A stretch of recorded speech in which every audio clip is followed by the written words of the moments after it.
fucked the other video up. Fucking believable. So I went through too fast. Adopt a child. That's it? You just gonna fucking look at me? No hi, no nothing. Oh, hey. Wait, you started the video? Yeah, nigga, I started the fucking video, asshole. Right, part two. Part two. Show you the car again. Oh, shit. So, last time, we had no interior lights. Remember? The door kept dinging. Sorry about that. The door kept dinging and it kept chiming. The mystery of the chime was that it was a very rapid chime. That was the key. After doing a lot of extensive research, and again, remember, I had no interior lights. We had nothing. No interior lights. What ended up happening,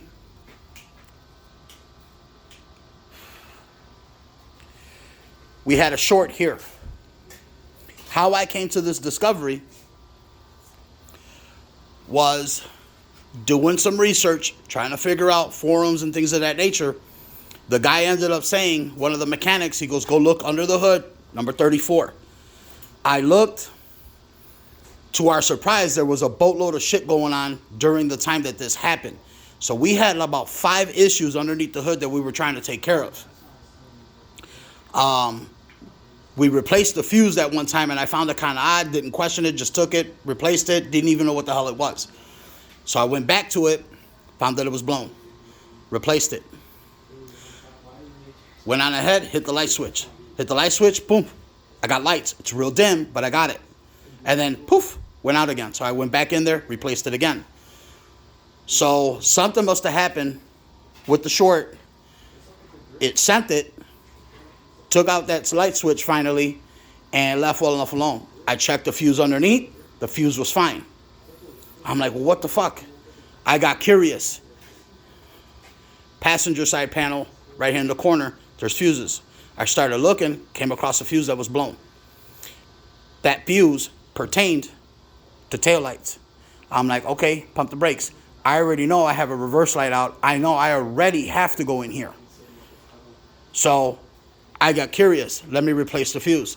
It was dead quiet. I was by myself at night, put in the fuse, pull the switch, and all I hear is, it's a snap. I said, all right, I've got a short somewhere in the taillights. I already have to go in here. It may be here, or it may be here, or it may be over there. To my surprise, pull this out. I go attempt to replace the bulb. Just so happened to look over 2 of the wires. When we were working in here the last time, we put it back in. It just so happened the wires moved. When we went to go put the nut in, boop, pinch the wires. And over time, from the car ever so gently moving around, it rubbed the wires out, shorted both of the wires out, grounded them, causing a short. So that's what ended up happening. Where are the keys? Where are the keys?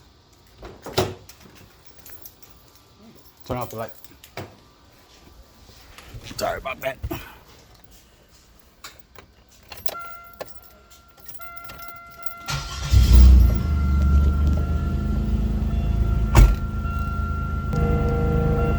My lights again. Got them there. Got them there. Do remember that the last time I had this on, I had no lights there. I had no interior lights. So, there goes the Sony. We checked the wallpapers. It just so happened that the green actually matches the green in the interior. So, we replaced the light switch. Took care of that. And like I said, after our little discovery, needless to say, everything's hunky-dory. The other thing is, turn on the light.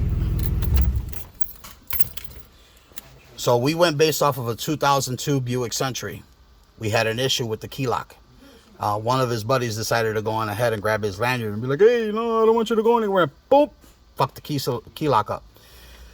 So we went on ahead, we ordered one. I couldn't get this out. There's a pinhole. I did everything according to what the guy said.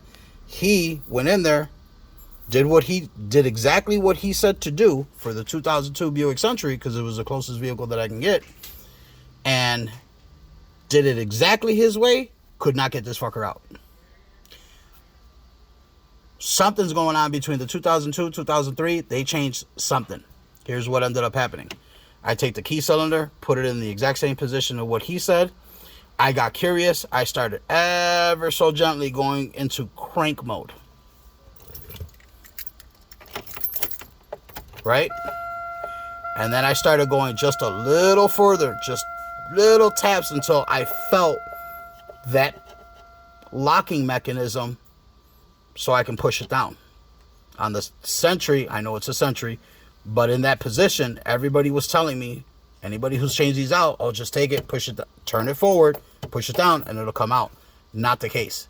If you have a Buick Regal, if it's a 2002, and you're having a hard time and you're doing exactly what the guy is telling you, ever so gently, move it forward and keep pushing down with a pick tool. Okay? The true best way to do this, disconnect the battery completely, take it, hold it forward, and that little plunger will line up with that hole that's here, push it down, and it pops right out. Just be careful of the resistor ring that's here. Again, everything that the guy's telling you is spot on. All right? There's your update. We got lights. It's cold. Motherfucker look nice. So, yeah, we'll get into the whole sub thing. We got his subs. Yeah, needless to say, he's the second person in the nation to have them. The first guy is Chris Lee. Anybody who's into audio and is into Sundown, the new Nightshades that are out, Chris Lee is the first one to have them. My son ended up getting, he's the number 2 in the U.S. to have them. So thank you guys at Sundown. This was an order that was put in. They took care of us. We have 212s. Again, that's for a whole other video, a whole other build, things of that nature. All right, we'll go through the whole electrical system, what we did with it. More upgrading, things of that nature. Holla at your fucking boy.